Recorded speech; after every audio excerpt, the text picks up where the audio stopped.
Ginugunita ngayong araw sa buong mundo ang World AIDS Day. Layong ito na ipaalala sa lahat ang pag-iingat laban sa sakit at burahin ang stigma na dala nito sa mga apektado. Yan ang sentro ng balita ni Isaiah Mirafuentes. 11 taon nang diagnose ng HIV o Human Immunodeficiency Virus si Lawrence. Taong 2013 nang malaman niyang siya ay infected ng nasabing virus. During the time that I was diagnosed with HIV, I faced stigma, I faced discrimination. It's because the people surrounds us are uneducated about HIV and AIDS. Aminado siya na hindi madali ang kanyang sitwasyon. Isa sa pinakamasakit niyang karanasan ay ang pandirihan ng kanyang kasamahan sa kumpanyang pinapasukan. Dumating sa puntong hinihiwalay ang mga gamit niya sa iba. Pero wala nang masasakit pa nang maging ang kanyang pamilya ay naging mabigat din ang pakikitungo sa kanya. I experienced discrimination inside the household.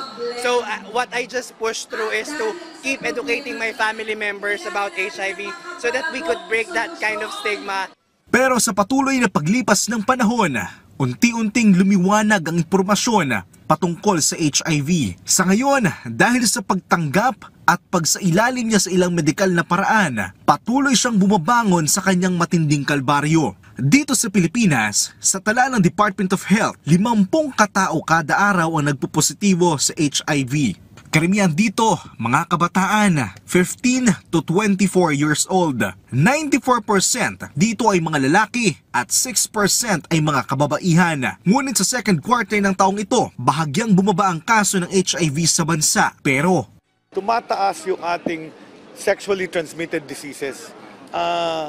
Syphilis, gonorrhea, hindi lang HIV. So again, risky behavior. So hindi pwedeng PrEP lang. Kasi pag PrEP lang, mahawa ka ng syphilis, mahawa ka ng gonorrhea, mahawa ka ng chlamydia. Layunin ng DOH na mawala ang stigma o yung maling pagtingin ng tao sa mga taong may HIV. Yung stigma, kadalasan kulang lang sa kaalaman at diyan ko kailangan ng tulong ninyo. Ang HIV hindi na bagong sakit. Matagal nang na-discover yan, 1983. May gamot na po dyan, yung antiretrovirals.